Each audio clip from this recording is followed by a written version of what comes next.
Greetings, American historians. We are going to review Unit 9, which is on industry, immigration, and labor unions. And you want to get out your blue and your red review book because 9 is it's divided up into both of these two books. And we're looking at page 70, question 1. Oh, by the way, I'm wearing my good luck here. U.S. History, Trinity University, AP, year 2004. This is the 2004 shirt. Anyhow, here we go. Question 1 is popular fascination with the cowboy, the pioneer, and stories of Horatio Alger in the period 1870 to 1915 reflected Americans' uneasiness over the transition from an agrarian to an industrial society. Assess the validity of this statement. Interesting question.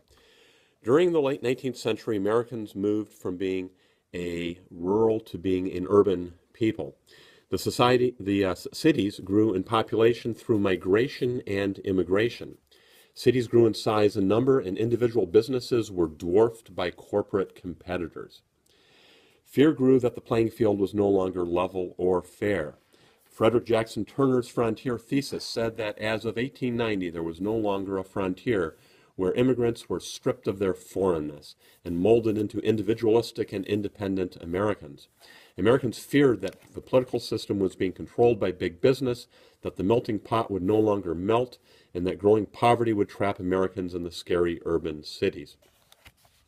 To note here, Frederick Jackson Turner is a big name in what's called historiography, the writing and the interpretation of history, and his frontier thesis is basically kind of a scary prediction that we're not going to be able to transform these new immigrants that are flooding the country into Americans because the frontier, which was this crucible, which was this melting mechanism, is no longer there. But moving on, because of this national anxiety, Americans fell in love with cowboy stories. Cowboys were brave, outdoorsy, but most of all, free and democratic. Psychologists point out also that most cowboys worked for larger corporations and were employees, not entrepreneurs. So kind of an interesting thing here with the mythical cowboy versus the real cowboy. The pioneer represented the optimist American who sought opportunity and success in the West. Like the cowboy, the pioneer was free and believed in a society based upon merit, where all men were equal. Pioneers/frontiersmen were bold, imaginative, hardy, characteristics Americans told themselves describe both the early Jamestown, Virginia settlers and their own Puritan forebears. Horatio Alger's stories captured the heart of Americans in the late 1800s because they told of success in an urban environment. In novels like Pluck and Luck, Ragged Dick, and Fame and Fortune, young boys went from rags to riches, another book title. These boys were honest, sober, frugal, hardworking, and brave. They proved that success was possible even in the urban cities that were displacing the old agrarian national identity, agrarian as in farm, national identity. Psychologists point out that the protagonists never make it to becoming millionaires, simply comfortably off with middle-class futures and security. Another interesting thing to note here. Horatio Alger might be overly optimistic, but in one way they are very realistic, that the goal here is comfort and security and respectability. Question 2. The reorganization and consolidation of business structures was more responsible for late 19th century American industrialization than was the development of new technologies. Assess the validity of this statement with specific reference to business structures and technology between 1865 and 1900. Well, first of all, when you look at this question, don't say, yeah, you're right, it's business structures, not new technologies, so I will not talk about new technologies. No, the question wants you to assess sort of a balancing between them. Do talk about both. New technologies. 1. The Bessemer process made steel a cheap metal for railroads, bridges, and building frames of these growing skyscrapers. The Otis elevator braking system allowed buildings to grow vertically. Edison's electric light bulb and the dynamo, the electric generator, allowed the public to move from kerosene to electricity and factories to move from water-driven machinery to anywhere coal could be shipped to. George Westinghouse's air brakes allowed trains to move faster with more cars. Note, automobiles do not take off until after 1900. Business consolidation and reorganization. One, the growth of corporations allowed businesses to raise large amounts of capital from stock. This allowed businesses to pursue economies of scale, and that's efficiency through size. Remember, a corporation is a business that is literally owned by the shareholders, also the synonym with stockholders. The shareholder owns a piece of that business, so this allows many people to pool their money into building these huge new corporations. Two, the growth of monopolies that controlled the production of items for which there was no close substitute sped industrialization as steel titans like Carnegie and oil titans like Rockefeller increased production while dropping prices, increasing supply, and expanding distribution. To get around anti-monopoly laws, trusts were created, as were interlocking directorates that put monopolists in control of the boards of different industries. Pooling was a way monopolists could divide territories and share monopolistic control over different areas. Question 3, although the economic growth of the United States between 1860 and 1900 has been attributed to a government policy of laissez-faire, it was in fact encouraged and sustained by direct government action. Assess the validity of this statement. This is where basically, two things are going to be true at the same time. If you're looking in a certain direction, there definitely is government hands off the economy. If you're looking the other way, the government's very, there's some favoritism being displayed. Arguments for laissez-faire. There's no income tax for the longest time here that allows industrialists to amass great fortunes and to invest in building industrial giants. 2, there's labor unions are very limited and weak, often are limited and weak. The government had few laws against child labor. There were few limits on hours worked or on minimum wage, and it can be argued that government's default position was to encourage and reward entrepreneurship by limited taxes, few rules, permission to prosper, by the inviolability of contracts and patent system for inventions. Arguments that there was not laissez-faire, but rather government intrusion. Low taxes are not just an absence of government, but show a bias towards the wealthy. 2, government intervention against unions kept labor weak. The government sent troops in to break up strikes. After 1890, in a cruel irony, the Sherman Antitrust Act was used against labor unions, which were guilty of restraint of free trade. So instead of going after monopolies, business monopolies, they went after labor monopolies. 3, anything hands-off like the growth of monopolies can be seen in a different light as government aiding and abetting big business by refusing to intervene to protect Americans' consumers, unions, and smaller companies. 5, the U.S. government aided big business by keeping import taxes, tariffs high. That's a decision of the government to keep taxes high on competitors' goods. 6, the U.S. government / states subsidized internal improvements. You have canals and roads and railway building. You have the investment of large amounts of government capital from taxpayers. The U.S. and state governments subsidized railroad development with land subsidies and direct money subsidies. The land giveaway total is equal to that of the original 13 states, if we're talking about railroads. 8, the Morrill Land Grant set up agricultural colleges to increase farm yields and spread up-to-date farming techniques. And 9, the U.S. government allowed open immigration, which is in the business's interest, not in the interest of unions. 4, how and why did transportation development spark economic growth during the period 1860 to 1900? Railroads moved immigrants to the west where they farmed, mined, felled trees, and created new western towns. Trains bound the nation together in a network of steel rails made in eastern factories. These same trains moved western products east, which fueled industrial growth. Cereal grains from the plains, cattle from Texas, trees from the northwest, and copper and iron ores all moved to the east. Railroads were able to move items found in Sears Roebuck catalogs to rural consumers, creating an expanded market for consumer goods. 5, describe an account for differing experiences in America of Irish immigrants and Japanese immigrants. Well, as for the Irish, they spoke English. They were Catholic, and but unlike the Japanese, even though they're Catholics the Irish are Catholics in a largely Protestant land, the Irish are still white. I'm looking on the review sheet here. There is a major error too here. I have here the Irish were Protestants. I think that is supposed to mean they weren't Protestants. Okay, they definitely are Catholic, not Protestants. 3, the Irish were Christian and European. The Irish over time assimilated and became part of the social and political establishment of eastern cities, largely by their sheer numbers. As for Japanese immigrants, they did not speak English, in contrast to the Irish.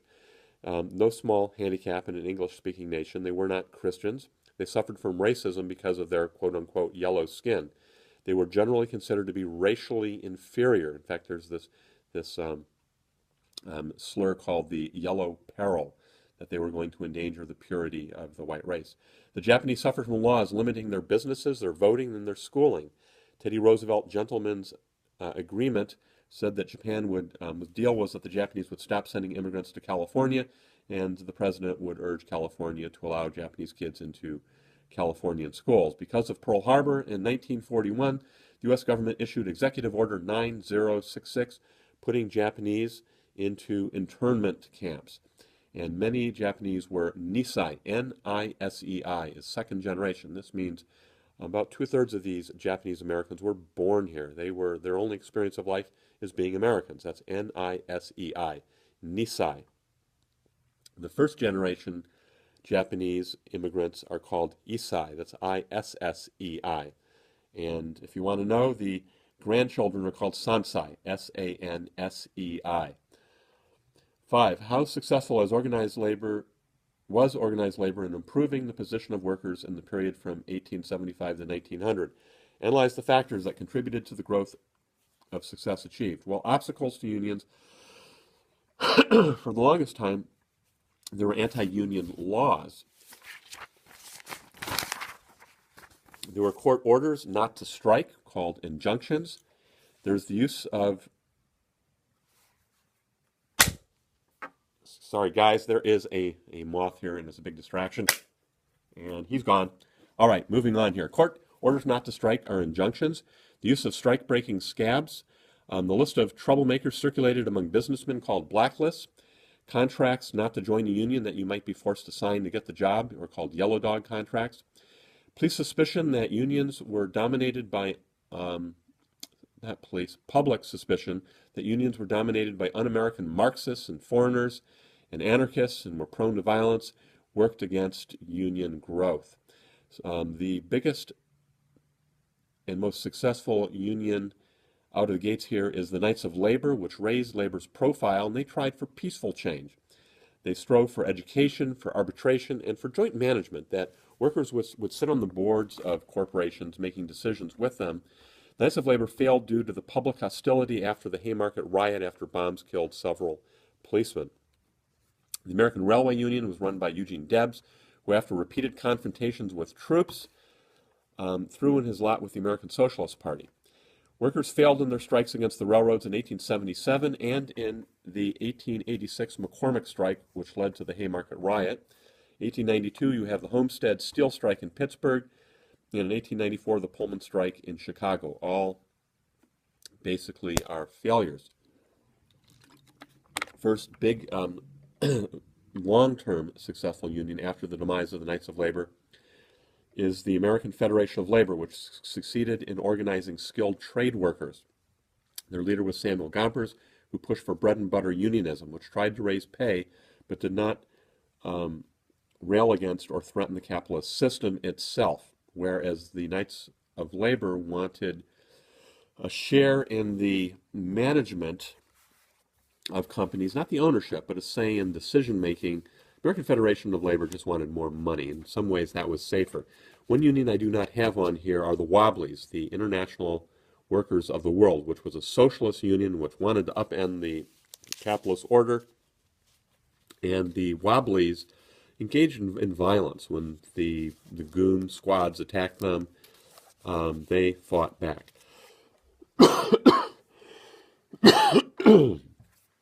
Excuse me.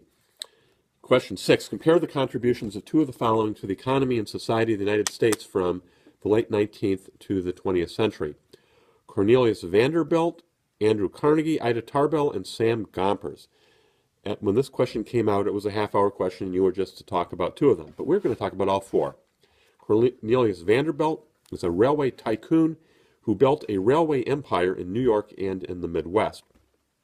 You could discuss the impact of railroads in tying the resources of the Midwest with the growing industry and populations in the East. Vanderbilt is not really a philanthropist on the same level as Carnegie and Rockefeller, but he did donate money to build Vanderbilt University.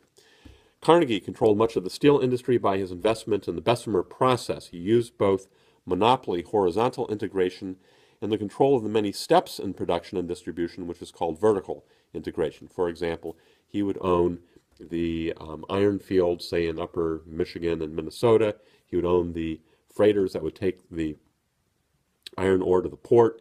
He would own the railway stretch that would take it to his steel mill. And all these steps together, where he's controlling the entire production from the ground to the sale room here, is called vertical integration. He was famous for a social Darwinist tract, The Gospel of Wealth, which said that the wealthy should give their money to worthy causes before they died. He was an immigrant child from Scotland, an example of a true life, bona fide Horatio Alger to riches, rags to riches story.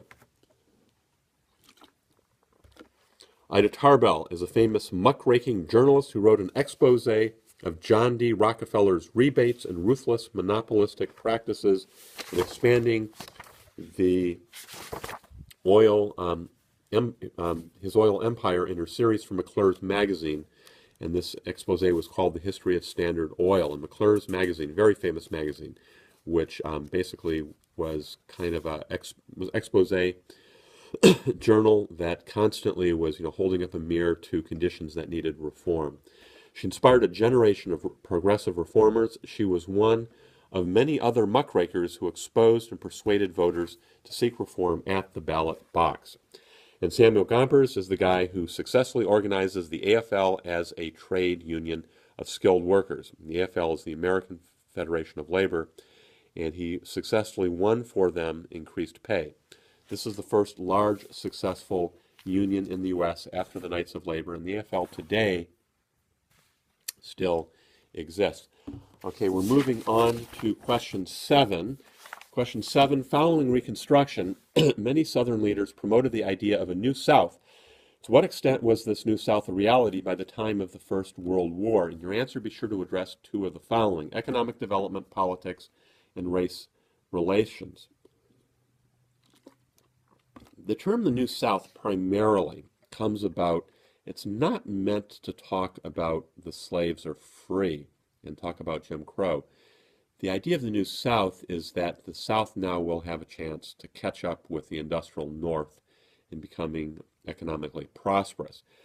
When I graded this essay many years ago, I would say 90% of the people spoke just on race relations, which was good, but the higher score went to those who acknowledged the issue of economic development. So some commentary here, starting in your book. This would be on page 75, and we're now in the second book, which has the red cover. This term does not refer to Southern Jim Crow and racism. It was coined by an editor of the Atlanta Constitution newspaper to describe the hope for emergence of a New South that was industrial, prosperous, and no longer dependent on black labor and controlled by a planter elite.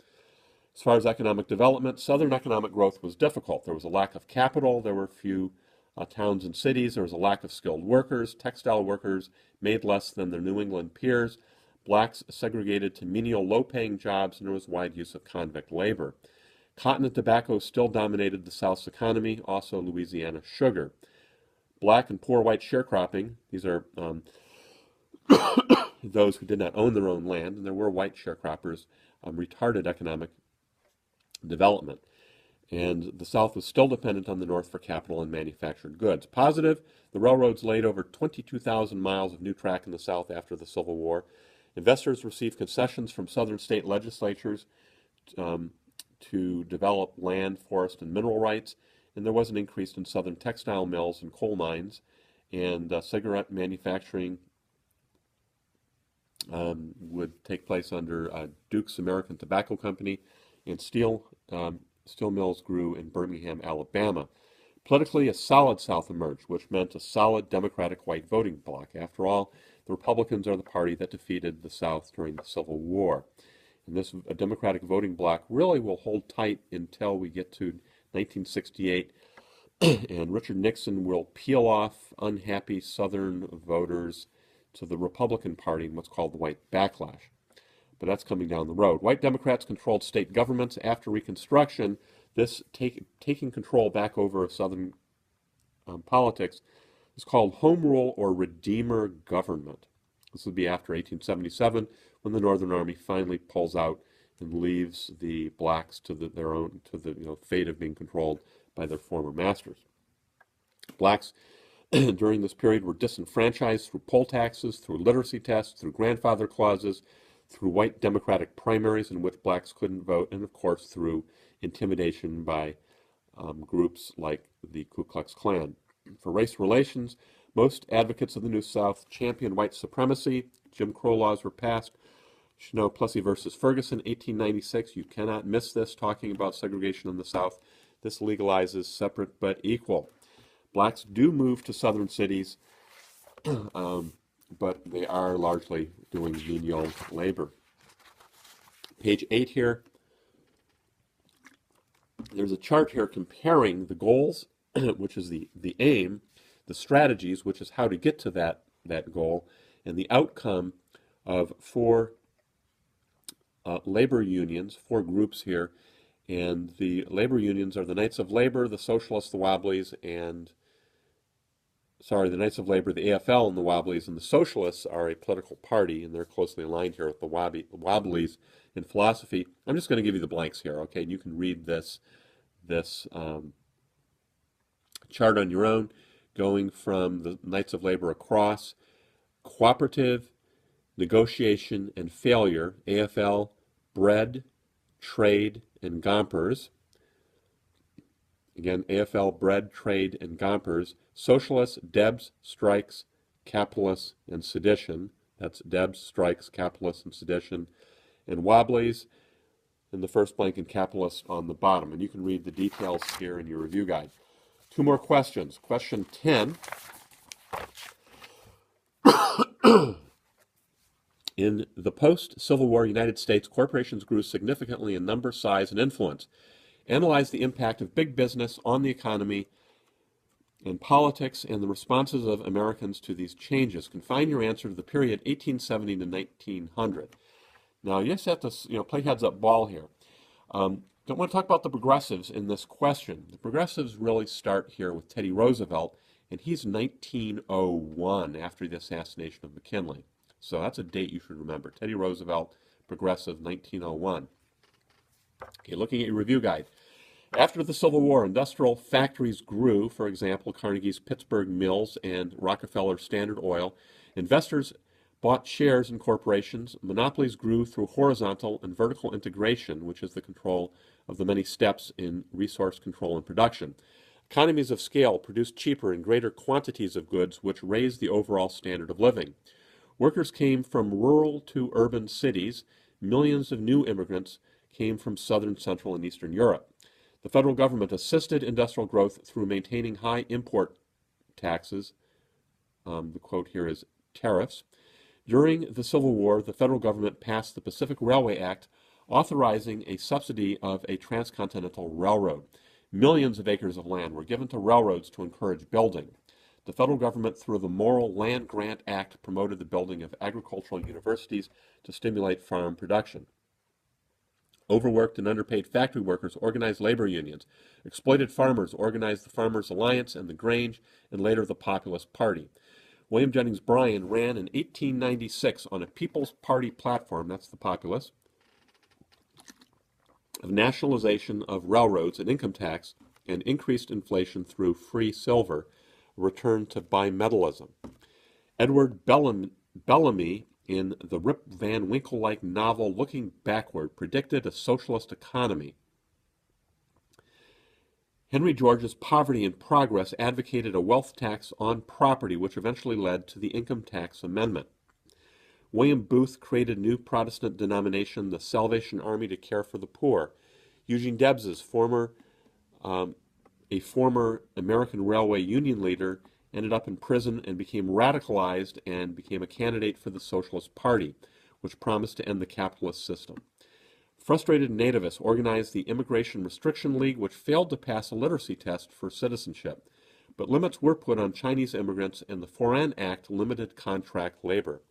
The Anti-Saloon League and prohibition groups were largely aimed at foreigners in the growing and crowded cities. Read Catholics. Many defended the growing division of wealth and poor in America. Andrew Carnegie advocated social Darwinism, ideas in his tract The Gospel of Wealth. Carnegie, Rockefeller, and Vanderbilt became philanthropists, giving away millions of dollars for schools, libraries, medical research. Horatio Alger wrote novels of hard-working, virtuous boys going from rags to riches. Carnegie, an immigrant from Scotland, was a living example of a Horatio Alger success story. The ideas of laissez-faire said that government should leave the free market alone. Supporters of big business called tycoons captains of industry. Their detractors call them robber barons. And the last question here in your review book on Unit 9 is identifying and analyzing the factors that changed the American city in the second half of the 19th century. Well, the late 1800 American cities were changed by urbanization and waves of new immigrants. Now, these new immigrants, remember, are from the part of Europe that tends to be non-democratic, non-English speaking, non-Protestant. That would be the South, the East, and the central parts of Europe. You need to get these two immigrant groups straight in your head. You should be able to define at some length here what is an old and what's a new immigrant group, and what some of the differences are between these groups. Remember, the old immigrants tended to be from Great Britain. They tended to be British, Scottish, Welsh, the Scots-Irish, who are the Scots who had been settled by the English in Ireland, and they are largely Presbyterian, Protestant, poor. They're going to come over. They're going to settle sort of the back country, the hill country along the East Coast. And the Irish will come over, English-speaking but Catholic. They're a huge exception. Other old immigrant groups, and I'm off script here, other old immigrant groups are going to include Germans, Dutch, Scandinavians, people who, if they don't speak English, will fit in relatively well because they're Protestant. They're not seen as much of a threat. But going back to the script here, urban bosses led machines, quote unquote. A machine is a city controlled by a boss who's basically swapping favor for immigrant votes, such as New York's Tammany Hall. The newcomers are largely Catholic, Jewish, and non-English speaking. They provided cheap labor for factories and sweatshops. Their exploitation led to the growth of labor unions, such as the Knights of Labor and the American Federation of Labor. Crowded tenements packed the urban poor into growing slums. Increased factory production made consumer goods cheaper and more available to the common man. Use of electricity spread, and lighting increased due to Edison's inventions. That would be the light bulb and what's called the dynamo, which is his electrical generation. City reformers built water treatment systems and sewers, paved streets, and put in street lighting. Note here, the early reforms are going to come out from, start with the city, start with the municipalities, go to a state level, and then finally your book focuses on the federal reforms, which are part of the progressive movement to come after 1901. And that's what we will cover in the next unit, Unit 10. Growing cities saw increased use of trolleys for transportation and the erection of skyscrapers to move population vertically, which was aided by cheap steel for framing and Otis's invention of the elevator. All right, signing off. Keep studying. Good luck. Keep your chin up, and we will meet again.